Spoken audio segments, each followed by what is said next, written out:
Bonsoir à tous et bienvenue dans le Flash Info. Le président Ouattara a reçu ce vendredi les éléphantes footballeuses. Alassane Ouattara a félicité le 11 national féminin pour avoir obtenu la médaille de bronze au championnat africain de Namibie et la qualification aux phases finales du championnat mondial de football féminin prévu en 2015 au Canada. On en reparle dans la grande édition.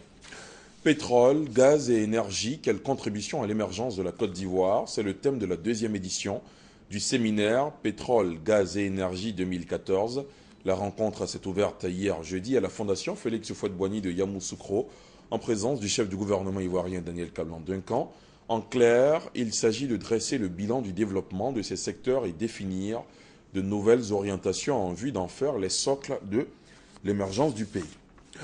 L'armée ivoirienne est de nouveau apaisée après les accords trouvés avec le gouvernement au lendemain de la rencontre entre les soldats mécontents et le chef de l'État. C'est le général de corps d'armée, Soumaïla Bakayoko, qui a rencontré aujourd'hui les ex-FDS et les ex-FAFN. C'était au cercle du mess mixte des armées de l'état-major des forces républicaines de Côte d'Ivoire. La première édition de la Semaine nationale des arts et de la culture a été lancée hier à Bouaké par le ministre de la Culture et de la Francophonie. Ce rendez-vous culturel et artistique vise à promouvoir le patrimoine culturel national. Art et culture, moteur de cohésion sociale et paix durable est le thème de cette première édition. Maurice Kwaku Bandama a exhorté la population ivoirienne à s'appuyer sur la diversité culturelle pour construire une nation stable et prospère. À l'approche des élections générales de février 2015, l'ambiance est délétère au Nigeria. Publié vendredi, un rapport de International Crisis Group s'inquiète de la probable explosion de violences politiques à grande échelle. Les élections générales de février 2015 au Nigeria se rapprochent et la situation politique ne cesse de se détériorer, faisant craindre l'éclatement de nombreuses violences, explique l'ONG, pour qui les scrutins à venir s'annoncent explosifs et brutaux. Nous sommes et serons toujours une nation d'immigrants. C'est en ces termes que Barack Obama a conclu jeudi soir, depuis la Maison-Blanche, son discours annonçant un permis de travail à quelques 5 millions de clandestins sur un total de 11 millions vivant aux États-Unis sous la menace d'une expulsion. Reportage.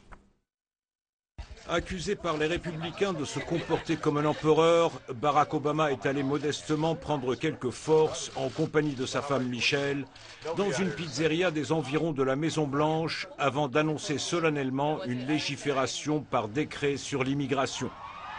À l'inaction de ses adversaires, il oppose désormais la régularisation provisoire de 5 millions de clandestins sur les 11 millions vivant aux États-Unis. Une déportation de masse serait à la fois impossible et contraire à notre caractère. Ce que je propose est une prise de responsabilité, de sens commun et de juste milieu. Mes chers Américains, nous sommes et serons toujours une nation d'immigrants. Nous avons été des étrangers, nous aussi. Une décision courageuse pour certains, mais problématique pour d'autres. Ces gens travaillent dur, beaucoup d'entre eux travaillent et Obama aurait dû faire ça il y a 7 ou 8 ans sans attendre que les républicains ne prennent la main. Maintenant, il va y avoir des temps difficiles. Je pense que vous ne pouvez satisfaire tout le monde, vous comprenez? Certains ne sont pas vraiment qualifiés et nous qui sommes là, comme moi qui suis citoyenne, nous n'avons toujours pas de boulot. Il va y avoir, je pense, quelques problèmes. Mais c'est surtout dans la communauté latino qui a suivi attentivement le discours qu'on se réjouit de ne plus avoir à vivre dans la clandestinité.